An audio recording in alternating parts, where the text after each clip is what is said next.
Angelologia ou angeologia é um ramo da teologia que estuda os anjos.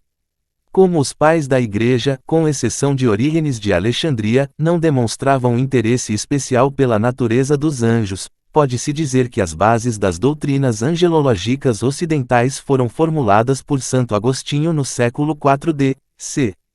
Segundo o pensador cristão, os anjos teriam uma natureza puramente espiritual e livre. Comentando o Gênesis, Agostinho definiu as funções destes seres celestes, que seriam responsáveis pela glorificação de Deus e pela transmissão da vontade divina. De acordo com a doutrina angelológica agostiniana, os anjos estariam voltados tanto para o mundo espiritual quanto para o mundo visível, no qual interviriam com certa frequência. Para Agostinho, os homens e os anjos tinham semelhanças notáveis, tendo ambos sido criados à imagem de Deus. Ademais, ambos seriam criaturas inteligentes. Porém os anjos sendo imateriais e os homens feitos de matéria. Mais tarde, Gregório Magno acrescentou algumas noções angelológicas ao pensamento agostiniano. Segundo ele, o homem teria como função ocupar no céu os lugares abandonados por anjos caídos. Gregório Magno também foi responsável por introduzir no Ocidente a lista dos 9 coros celestes, serafins, querubins e tronos, dominações, potestades e virtudes, principados, arcanjo e anjos. No começo do século IX d.C., o texto, a hierarquia celeste, atribuído a Dioniso, o Areopagita, consolidou a noção de hierarquia angelical. No século XI, o pensamento teológico sobre os anjos sofreu mudanças. Santo Anselmo rejeitou as relações de causalidade entre a queda dos anjos e a criação de Adão. A teologia de São Bernardo conferiu aos anjos um papel essencial na ascensão mística, uma vez que esses seres celestes seriam responsáveis por preparar a alma para a visão de Deus. Nessa época, emerge a figura do anjo da guarda individual. No século XV, a devoção aos anjos da guarda individuais se torna regra, e a teologia passa a se ocupar desse aspecto da essência angelical. A teologia dos anjos sofre importantes mudanças e é retomada por pensadores como Vicente Ferrer, João Gerson e Ludolfo da Saxônia. Hoje, as diferentes denominações têm diferentes tratamentos e níveis de atenção dados à doutrina. Enquanto algumas igrejas os reverenciam e os admiram, outras evitam o tópico, associando-os à idolatria e desvio de foco de atenção, mentiras, falsos sinais, e desordem de culto. Dentre os anjos, normalmente são classificados como bons ou maus, fiéis ou rebeldes. Os últimos, também chamados de anjos caídos, e de demônios, são extremamente mal vistos na maioria das denominações, postos como inimigos de Deus e do seu povo.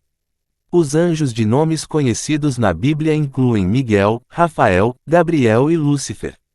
A teologia pentecostal de algumas igrejas tem classificado muitas vezes anjos como seres sem sentimento, ou livre-arbítrio, como já tendo usado e agora não podendo tomar mais decisões próprias, sendo os fiéis principalmente mensageiros, e que não entram em contato com o ser humano, salvo em raras exceções.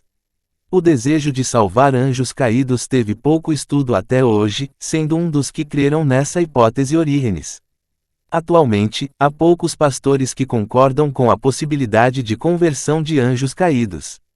A teoria da salvação total, recentemente proposta por um estudante de teologia, é uma nova tentativa de converter esse tipo de criatura, que estaria, segundo a Bíblia, já condenado. Anjo, do latim angelos e do grego angelos, mensageiro, segundo a tradição judaico-cristã, a mais divulgada no Ocidente, conforme relatos bíblicos, são criaturas espirituais, conservos de Deus como os homens, Apocalipse 7:10 da noite, que servem como ajudantes ou mensageiros de Deus. Na iconografia comum, os anjos geralmente têm asas de ave, um halo e têm uma beleza delicada, emanando forte brilho. Por vezes são representados como uma criança, por sua inocência e virtude. Os relatos bíblicos e a hagiografia cristã contam que os anjos muitas vezes foram autores de fenômenos milagrosos e a crença corrente nesta tradição é que uma de suas missões é ajudar a humanidade em seu processo de aproximação a Deus. Os anjos são ainda figuras importantes em muitas outras tradições religiosas do passado e do presente, e o nome de anjo é dado a miúde indistintamente a todas as classes de seres celestes. Os muçulmanos, zoroastrianos, espíritas, hindus e budistas, todos aceitam como fato sua existência, dando-lhes variados nomes, mas às vezes são descritos como tendo características e funções bem diferentes daquelas apontadas pela tradição judaico-cristã, esta mesma apresentando contradições e inconsistências de acordo com os vários autores que se ocuparam deste tema. Além disso, a cultura popular em vários países do mundo deu origem a um copioso folclore sobre os anjos, que muitas vezes se afasta bastante da descrição mantida pelos credos institucionalizados dessas regiões.